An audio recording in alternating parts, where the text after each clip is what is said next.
Basically अगर कोई मादक द्रव्य का भी प्रयोग कर रहा है तो वो अब तो बहाना बना लिया गया है कि आराम करने का बहाना बना लिया गया है, सोने का, बेहोशी का। लेकिन कोई इंसान वैसा कर रहा था तो क्योंकि उसका काम था वो और खुद को वो चुप रखना ज़रूरी था, तो मे बी किस जगह पर ऐसा यूज़ होता होगा। ठीक है, किसी वजह पे, क्योंकि तुमको हर समय तुमको एनालिसिस में तुमको तुमको तुमको लगे रहना। पब्लिक को वो कभी कोई सजेशन ऐसा दे ही नहीं सकता है पीने के लिए, देगा ही नहीं। बोला मेरा ये काम है, काम का ज़रूरत है तो मैं कर रहा हूँ। साधु होना is in a thing of बैठा हुआ हूँ और मैं ऐसे करके रूप धूमी रमा के और मैं पिए जा रहा हूँ तो मैं साधु हो गया, नहीं। क्योंकि मेरा काम है जीवन को देखना, एनालाइज करना, तो हो सकता है शायद किसी हालत पे।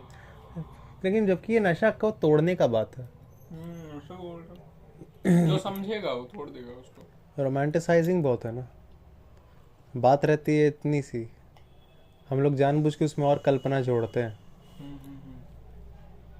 हम्म।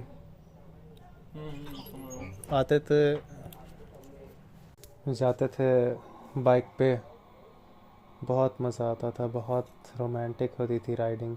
बिना ही बताए हुए कि एक बात बहुत बड़ी जो छुपा जाते हैं हम लोग सब, कि जब जाते थे तब फट के हाथ में आए रहती थी। क्योंकि क्योंकि वहाँ पे बाबूजी किसी भी वक्त आ सकते थे जहाँ पे उन ड्रॉप करता था आपका बॉयफ्रेंड। तो सच सच में पूरी बात अगर आप याद रखोगे तो उसमें 50-50 हो जाता है सारा मामला। उतना रोमांटिक नहीं रहता है जितना रोमांटिक था। सारी रात बात होती थी भाई, 12 बजे से लेके 4 बजे तक, बिना ये बताए कि 12 बजे से लेके 4 बजे तक जो बात होती थी उसमें से बाकी जो 4 घंटे बात में से 3 घंटा वो अपने बॉयफ्रेंड के बारे में तुमको बताती थी। ठीक है, तो जिस तरह होती है जो बात हम लोग सब सच में याद रखते हैं वो भी हम लोग सब याद नहीं रखते हैं, एक्चुअली अपनी कल्पना जोड़ के याद रखते हैं।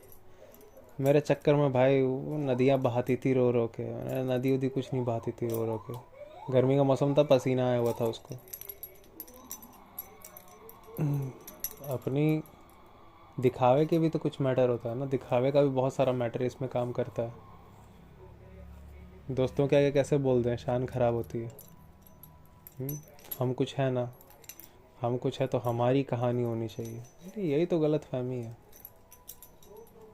आप अगर एक गलत फहमी पाल के रखता है ना, ये बुद्धि एक जगह बंद करिएगा तो एक गलत फहमी से फिर आपको 10 जगह, एक झूठ से 10 जगह झूठ बोलने पड़ते हैं। मैं हूँ, यही सबसे बड़ा झूठ है। वरना ये मेल जो जानवर है वो तो चाहता ही है कि पूरा उसका झुंड उसको सलामी दे।